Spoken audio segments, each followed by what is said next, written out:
ذرا سوچے، آج ہم جس جدید دنیا میں رہتے ہیں، یہ چمکتے دمکتے شہر، یہ پیچیدہ قانون اور یہ تحریری زبان جس سے ہم ایک دوسرے سے بات کرتے ہیں، آخر ان سب کی شروعات ہوئی کہاں سے؟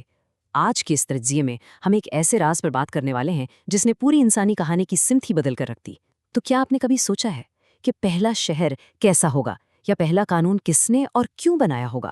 اور سب سے بڑا اور شاید سب سے پراسرار سوال یہ ہے کہ کیا ہم انسانوں نے یہ پوری تہذیب خود اپنے ہاتھوں سے صفر سے بنائی، یا پھر کیا ہم نے کسی ایسے بھولے ہوئے ماضی کی باقیات کو دریافت کیا جس نے ہمیں اچانک اتنی زبردست ترقی کی راہ دکھا دی؟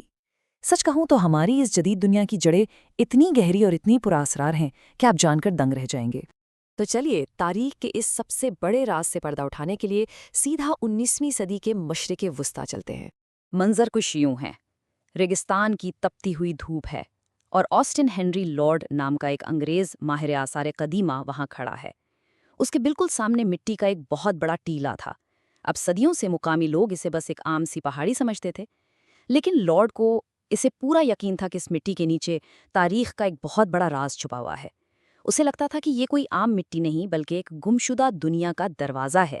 اب ظاہر ہے جب اس نے وہاں کھدائی شروع کروائی تو آس پاس کے لوگوں نے اس کا خوب مذاق اڑایا۔ انہیں لگا کہ بھائی یہ پاگل آدمی اپنا وقت اور پیسہ مٹی میں کیوں برباد کر رہا ہے، لیکن لارڈ کہاں رکنے والا تھا۔ اس نے کھدائی جاری رکھی، اور پھر کچھ ہی دنوں بعد اسی مٹی کے اندر سے پتھر کی شاندار دیواریں، عجیب و غریب نشانات والی تختیاں اور قدیم مجسمے باہر آنے لگے۔ تب جا کر پوری دنیا کے تاریخ دانوں کے ہوش اڑے اور انہیں احساس ہوا کہ لارڈ بالکل سچ کہہ رہا تھا۔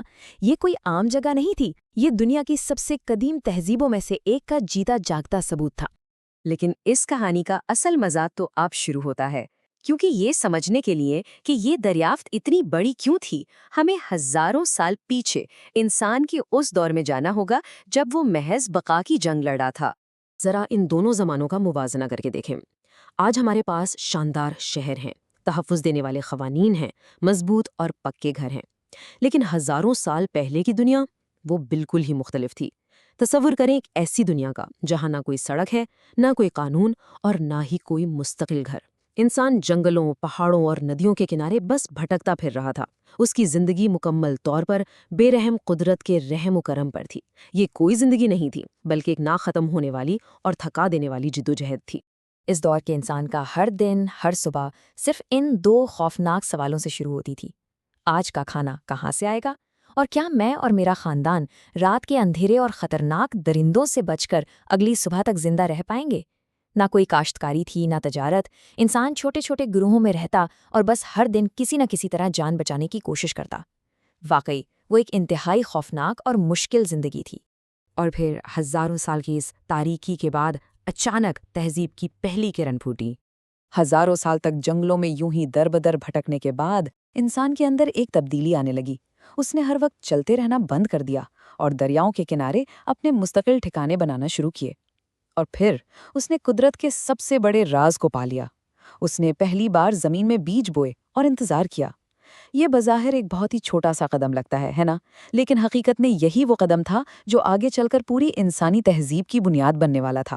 آہستہ آہستہ اس نے موسموں کو سمجھنا شروع کیا، اور اب وہ صرف ایک شکاری سے بدل کر ایک باقاعدہ بسنے والا انسان بن گیا۔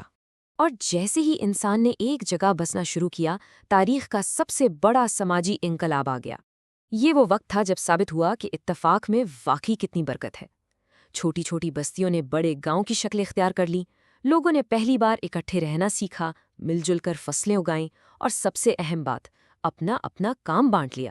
کوئی کسان بن گیا تو کسی نے اوزار بنانے کا کام سنبھال لیا، اور بالکل اسی طرح ہمارے معاشرے کی پہلی ساخت تیار ہوئی۔ یہی وہ لمحہ تھا جب انسان کو احساس ہوا کہ اکٹھے رہنا ہی اس کی سب سے بڑی طاقت ہے۔ اب آتے ہیں اس کہانی کے سب سے شاندار حصے کی طرف، یعنی میسوپوٹیمیا کا عروج اور دنیا کی پہلی عظیم تہذیب۔ میسوپوٹیمیا، جس کا مطلب ہی دو دریاؤں کے درمیان کی زمین ہے۔ دریائے دجلہ اور دریائے فرات کے بیچ واقع یہ انتہائی زرخیز خطہ آج کل عراق میں آتا ہے۔ دنیا کے بالکل اسی حصے میں انسانوں نے پہلی بار ایک ایسا شہر بسایا جس نے پوری انسانی تاریخ کا رخ موڑ کر رکھ دیا۔ یہیں پر سمیری لوگوں نے وہ حیرت انگیز کارنامہ انجام دیا جسے آج ہم دنیا کی پہلی عظیم تہذیب کہتے ہیں۔ اور سمیریوں کی کامیابیاں کوئی چھوٹی موٹی نہیں تھیں۔ ذرا سوچئے، جو انسان کچھ عرصہ پہلے تک صرف بقا کی جنگ لڑ رہا تھا، اس نے اچانک دنیا کے پہلے بڑے اور گنجان آباد شہر بنا ڈالے۔ انہوں نے دیوتاؤں کے لیے آسمان سے باتیں کرتے ہوئے وہ عظیم الشان مندر تعمیر کیے جنہیں ہم آج زگورات کہتے ہیں۔ اور سب سے کمال کی بات، انہوں نے دنیا میں پہلی بار اپنے خیالات کو باقاعدہ لکھنا سیکھا۔ جی ہاں، دنیا کی پہلی تحریری زبان ایجاد کی۔ یہ ایک ایسا دھماکہ خیز اور حیران کن ارتقا تھا جس کی کوئی اور مثال پوری تاریخ میں نہیں ملتی۔ لیکن اس سب کے باوجود ایک انوکھا اور قدیم راز ہے جو آج تک حل طلب ہے۔ اور تاریخ کا وہ سب سے بڑا راز یہ ہے کہ آخر ہزاروں سال تک محض زندہ رہنے کی جنگ لڑنے والا، جنگلوں میں بھٹکنے والا ایک عام سا انسان اچانک اتنی تیزی سے اتنا ترقی یافتہ کیسے ہو گیا؟ سمیریوں کے پاس اچانک ہی پیچیدہ انجینئرنگ، باقاعدہ قانون اور تحریر کا علم کہاں سے ٹپک پڑا؟ کیا یہ واقعی ممکن ہے؟ شاید۔ اس سوال کا جواب اس قدیم ترین شہر کے کھنڈرات میں چھپائے جس کا نام تھا اوروک۔ تو کیا یہ سب محض انسانی دماغ کا ارتقا تھا، یا پھر ان ریت کے ٹیلوں میں کوئی ایسا گہرا راز دفن ہے جسے ہم آج تک پوری طرح سمجھ ہی نہیں پائے؟ یہ ایک ایسا پراسرار سوال ہے جو ہم یہ سوچنے پر مجبور کرتا ہے کہ ہم اپنے ماضی کے بارے میں آخر کتنا جانتے ہیں۔ مجھے امید ہے کہ اس تجزیے نے آپ کے ذہن میں بھی تاریخ کی اس عظیم پہیلی کو سلجھانے کا ایک نیا تجسس ضرور جگا دیا ہوگا۔